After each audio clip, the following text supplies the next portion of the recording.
Okay, rolling for persuasion check. I got a nat 20. That means she has to do what I say. No.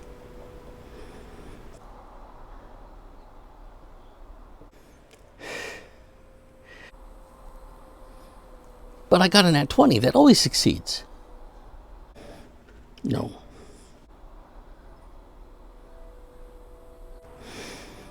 Doesn't work that way with a skill check. Besides, you're not casting Charm Person spell. You're just trying to persuade her. She's still free to say, no, I'm not going to quit my job and go do this dangerous thing with you. But I got a nat 20. Lots of people misunderstand natural 20s and natural 1s. So, let's get critical. Welcome to Indeterminate Infinities, where we discuss multifarious aspects of the art of game mastering. My name is Gene. When I was a math tutor in college, dispelling misconceptions about probability was part of my job. Now, I'm a professional writer and information architect, and I've been DMing for 49 years. In the introduction skit, I portrayed a player who was fallen prey to one of the most common misconceptions or misperceptions about critical successes in RPGs, particularly Dungeons & Dragons. But it isn't the only misconception. Part of what prompted me to make this video was a number of blog posts and articles available online that purport to explain the history of the concept of critical successes in RPGs, including in D&D, as well as popular house rules related to them. Many, definitely not infinitely many, but a lot of those articles are wrong. For instance, a lot of the discussions about this topic insist that neither the critical success nor critical failure concept existed in D&D until 2nd edition or even 3rd edition. The first several times I ran into such an argument, I was very confused.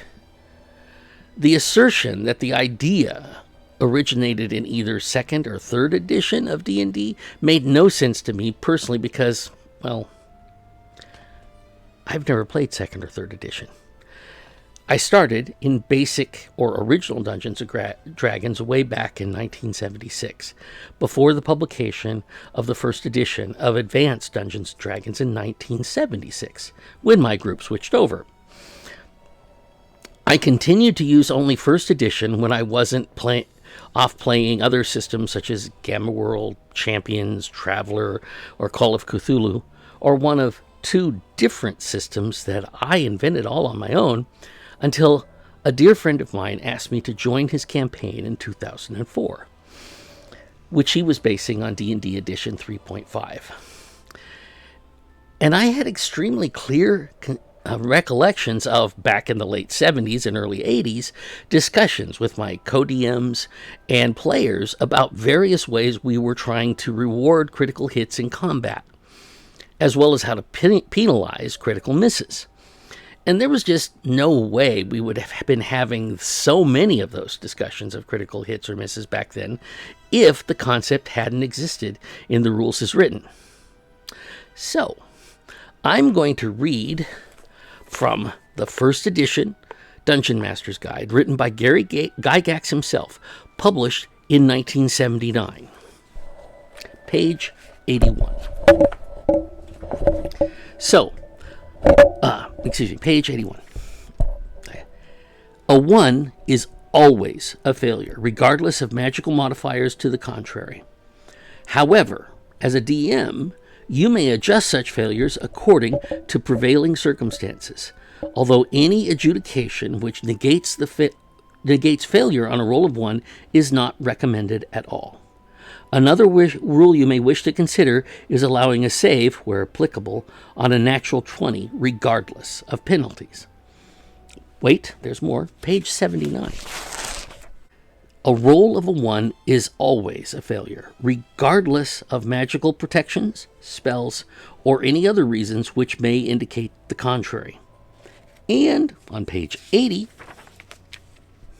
because the player character is all important, he or she must always, or nearly always, have a chance, no matter how small, of somehow escaping what otherwise would be inevitable destruction.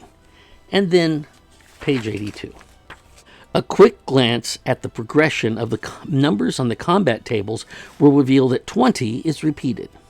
This reflects the fact that a 20 indicates a perfect hit. It also incidentally helps assure that opponents with high armor class are not hit-proof. The 20 must be attained by a roll of a natural 20. Okay, so 2 of those excerpts are in reference to saving throws. 1 is in reference to both saving throws and combat rolls, and the last was about combat.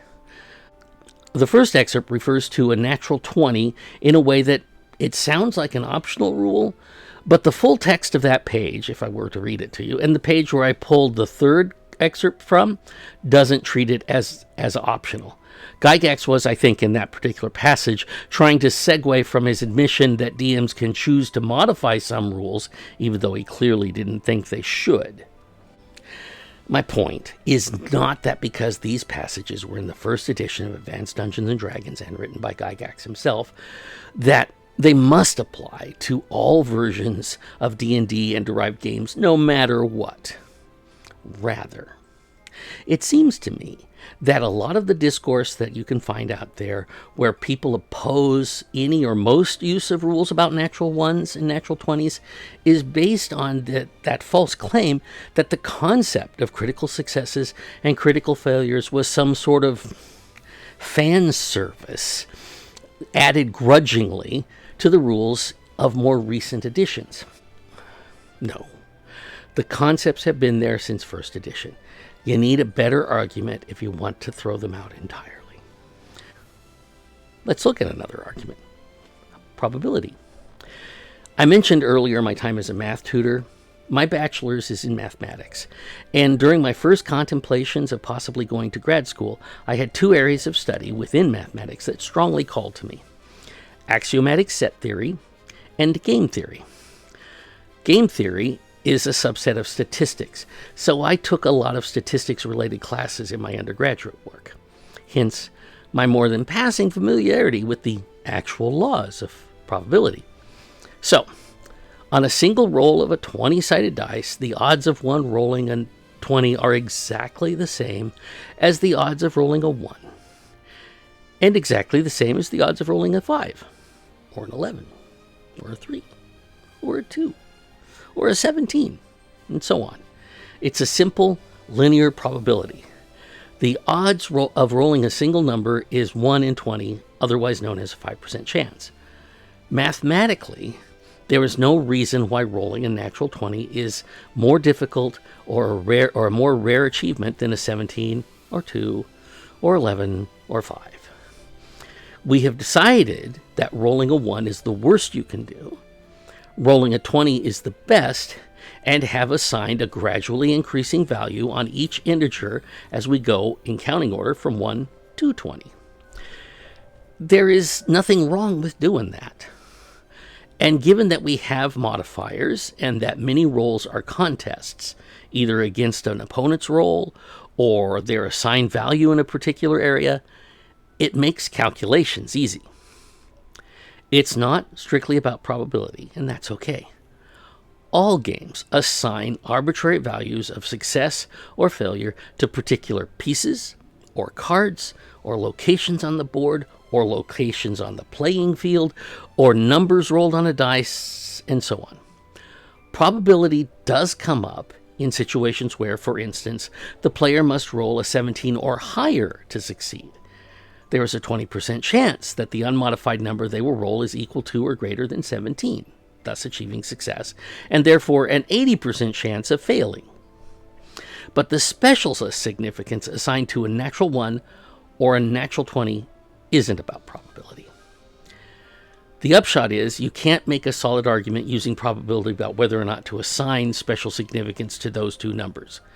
Whether or not any single number has special significance is simply a choice of the game designers. Think of a standard chess game, for example. There is no mathematical reason why capturing your opponent's king means that you win, whereas capturing the queen only means that you have removed an extremely flexible piece from your opponent's arsenal. It's just a rule that defines certain boundary conditions in your game. Those passages that I read from the first edition Dungeon Master's Guide in aggregate allow us to boil things down to a couple of boundary conditions. The goal is to create an operational domain in which there is always a chance, be it ever so small, that a player can escape defeat, at least for a while, with a balancing ever-present chance that the player can fail. When looked at that way, it seems obviously that there isn't an logical reason to exclude those simply boundary conditions. The only question that remains is, how specifically do we enact those conditions? But that is going to be the topic of next week's video. Thanks for watching. If you enjoyed this video, please click the thumbs up button and/or considering sharing the video. Click subscribe to be notified when new videos are uploaded. If you have any thoughts on this topic, which I bet a bunch of you do, leave them in the comments below. Until then, keep dreaming.